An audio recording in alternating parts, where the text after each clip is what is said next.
ID24 देख रहे हैं आप, पर मैं हूं आपके साथ दिव्या। गौवंश हमारी सनातन संस्कृति की पहचान और ग्रामीण अर्थव्यवस्था का आधार है, लेकिन समय के साथ गौवंश उपेक्षा का शिकार हो गई। मध्य प्रदेश की डॉक्टर मोहन यादव सरकार गौवंश के संरक्षण और संवर्धन की दिशा में तेजी से आगे बढ़ रही है। लोगों को इसके लिए प्रेरित करने पहली बार मध्य प्रदेश में सरकारी स्तर पर गोवर्धन पूजा का आयोजन हुआ है। इसके साथ ही गौवंश की रक्षा के लिए अनेकानेक प्रयास किए जा रहे हैं। डॉक्टर मोहन यादव के इन्हीं प्रयासों पर देखते हैं ये रिपोर्ट।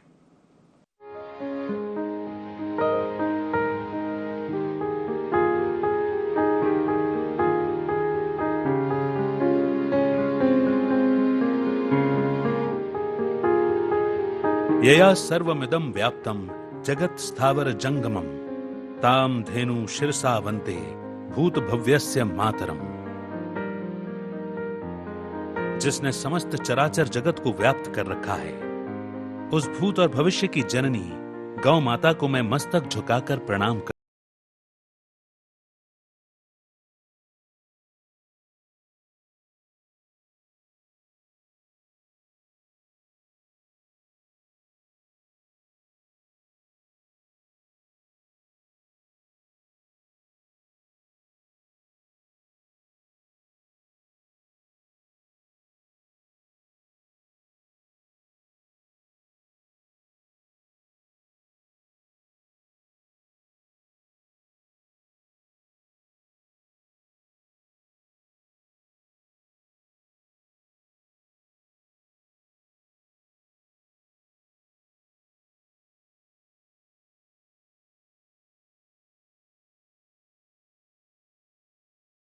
शालाओं में गौ संरक्षण एवं संवर्धन संबंधी कार्यक्रम आयोजित किए जाएंगे। इन कार्यक्रमों में मंत्रीगण, जनप्रतिनिधि एवं गणमान्य नागरिक उपस्थित रहेंगे। गोवर्धन पूजा पर गोवंश की पूजा के साथ ही गौ संरक्षण एवं गौ संवर्धन के संबंध में विभिन्न गतिविधियां आयोजित की जाएंगी। आम नागरिकों से अपील की गई है कि वे इन कार्यक्रमों में अधिक से अधिक संख्या में उपस्थित रहें तथा गोवंश की रक्षा और गोपालन में अपना अधिक से अधिक योगदान दें। गोवर्धन करते राम और कृष्ण दोनों स्मरण हो जाते हैं। हमारे यहाँ तो पशुपालन और खास करके भारत की दुनिया में पहचान दूध और दही की नदियाँ बहती थी। ऐसे में हमारा समाज गांव का नीचे से नीचे तबका भी इस गोवर्धन पूजा को बहुत आनंद से मनाता था। हमारी सरकार ने भी तय किया कि गौशालाओं में प्रति गौमाता अनुदान भी हमने डबल किया है। सरकारी स्तर पर भी गौशाला बहुत अच्छी बनाने जा रहे हैं। दूध उत्पादन को भी लगातार बढ़ावा दिलवाएंगे, लेकिन समाज में इन अच्छे त्योहारों को पुनर्स्थापित करने की जरूरत है। तो आजकल गोबर के धन को भी एक तरह से माना जा करके CNG गैस से लेकर के प्राकृतिक खाद तक बहुत सारे उत्पाद उसके द्वारा बनाए जाते हैं और इसीलिए गौमाता के पशुपालन के साथ उसको विशेष अभियान के रूप में जनता में स्वीकार्यता हो, तो सरकार भी गोवर्धन पूजा धूमधाम से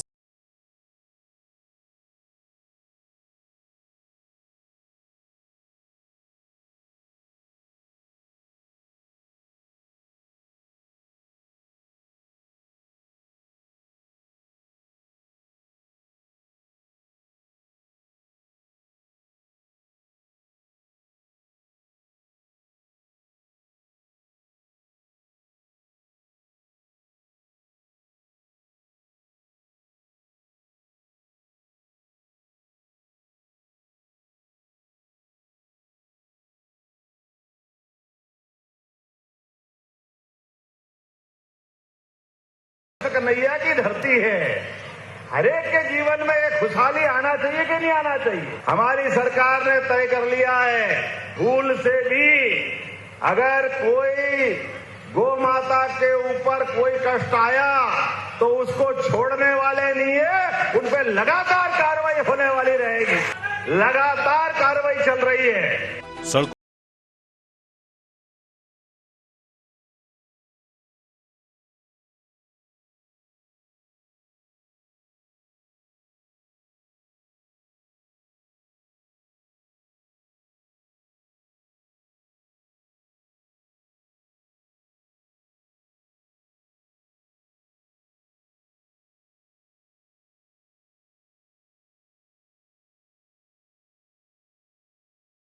टोल एजेंसी के अनुबंध के अनुसार हाइड्रोलिक कैटल लिफ्टिंग वाहन कोई कारण से गोमाता घायल है, परेशान है या कोई कारण से उठाना है तो प्रत्येक 50 किलोमीटर रेंज में जो अपने हाईवे या रोड है उनसे उठा करके उनको प्रॉपर जगह पहुंचाएंगे, ताकि ये जो अनावश्यक रूप से प्राण चले जाते हैं माता के, बड़ा खराब लगता है। पूरा वर्ष गो वर्ष के रूप में माना जाएगा,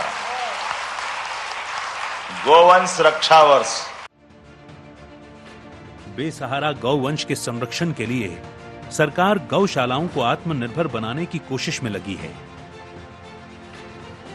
डॉक्टर मोहन यादव सरकार अब प्रति गोवंश 40 रुपए का अनुदान दे रही है। पहले यह राशि 20 रुपए हुआ करती थी।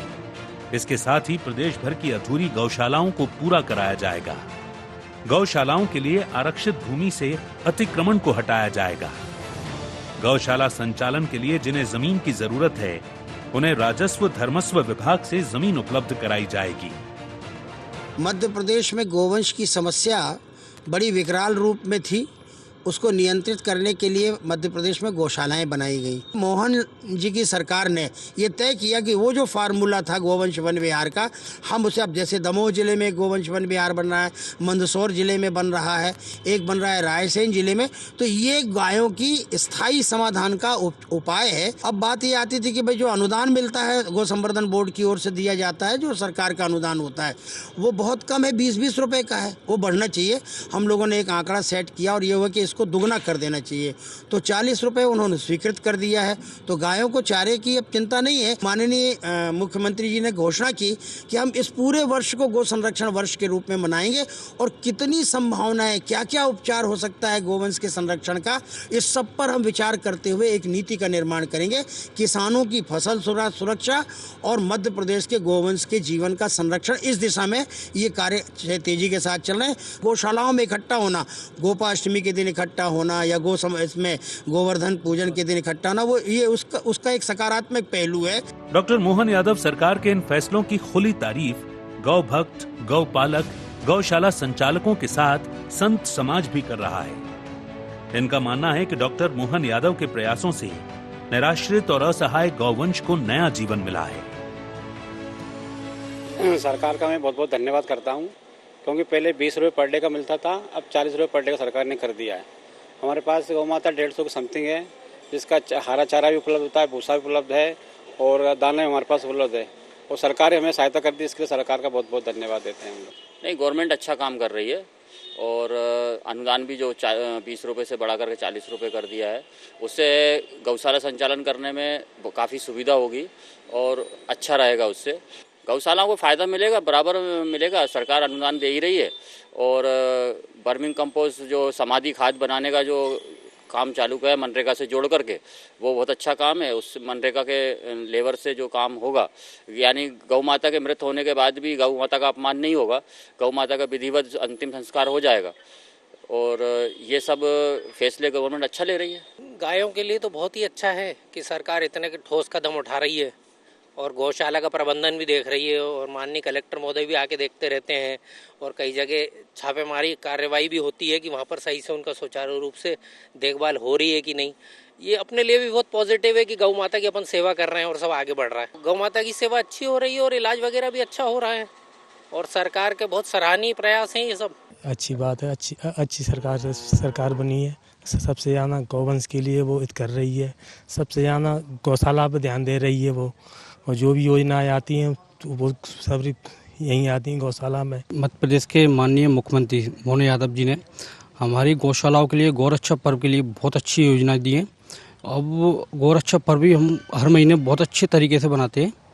बहुत अच्छी योजना दे रहे हैं हमारे मुख्यमंत्री जी, और आगे हमें अच्छी उम्मीद है कि बहुत सारी योजनाएं देंगे गौ माता के लिए। माननीय मुख्यमंत्री जी द्वारा 2024-25 को गौ वंश रक्षा वर्ष के रूप में घोषित किया हुआ है। माननीय मुख्यमंत्री जी का जो स्पष्ट रुझान गौ माता की सेवा की ओर है, देसी गौ माता के संरक्षण की ओर है, और उन्होंने कहा भी कि जहां भी कार्यक्रम हो देसी गौ माता के संरक्षण में ध्यान में रखते हुए गोवंश का कार्यक्रम किया जाए। माननीय मुख्यमंत्री जब यहाँ पे आए तो 5 करोड़ रुपए की घोषणाएं की, लगभग अधिकांश राशि आ भी चुकी है, उसका कार्य जल्द शुरू होने वाला है, और वो सतत रूप से वो बैठ के करते हैं। इसी गौशाला में माननीय प्रधानमंत्री जी के द्वारा 31 करोड़ रुपए का बायो CNG प्लांट की भी जो है यहाँ पे लोकार्पण हुआ और नवीन गौशालाएं, स्मार्ट गौशालाएं, गोवंश का संरक्षण हो, देसी बीजों का संरक्षण हो, उसके लिए वो सदैव तत्पर हैं।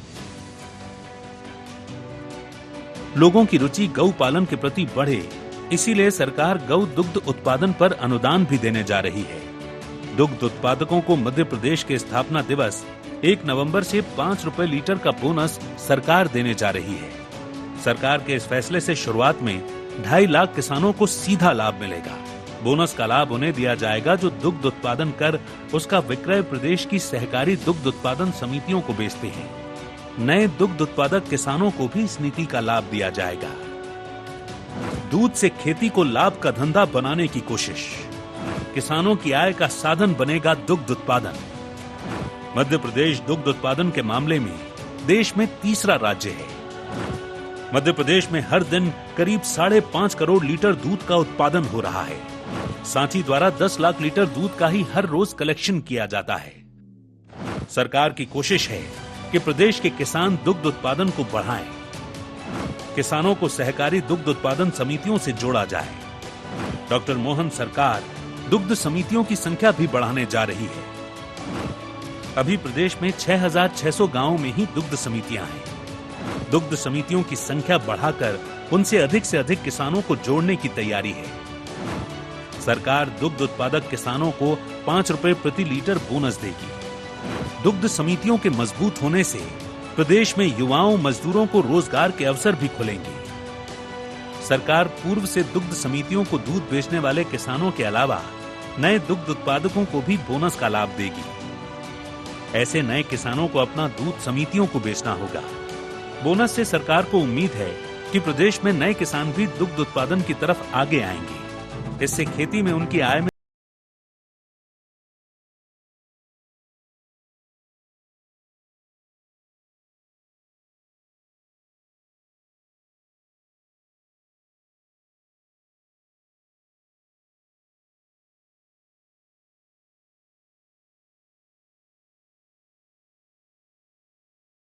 सरकार की इस योजना को लेकर दुग्ध उत्पादक किसान भी उत्साहित हैं। उनका मानना है कि दुग्ध उत्पादन पर सरकारी अनुदान उनके लिए बड़ी राहत होगी।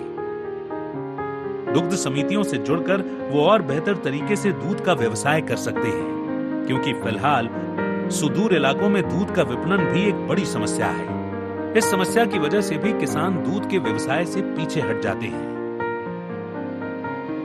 मध्य प्रदेश में पिछले 5 सालों में गौशालाओं में गायों के लिए फंड 26 गुना बढ़ा है और अब ये 40 रुपए प्रतिदिन तक पहुंच गया है। मध्य प्रदेश सरकार इस वर्ष को गौवंश रक्षा वर्ष के रूप में भी मना रही है। मध्य प्रदेश में गौशालाओं को मौजूदा वार्षिक अनुदान लगभग 225 करोड़ रुपए है, जो अब 450 करोड़ रुपए हो जाएगा। मध्य प्रदेश में सक्रिय गौशालाओं की संख्या 1900 से अधिक है। गौशालाओं में लगभग 3.25 लाख गायें हैं। इसके अलावा 600 गौशालाएं निर्माणाधीन हैं। इन गौशालाओं को पूरा करने के लिए 15 करोड़ रुपए की आवश्यकता है। इसके पूरा होने पर 1 लाख से अधिक निराश्रित गोवंश को गौशालाओं में रखा जाएगा। एक अनुमान के मुताबिक मध्य प्रदेश की सड़कों पर 6 लाख से ज्यादा निराश्रित गौवंश है।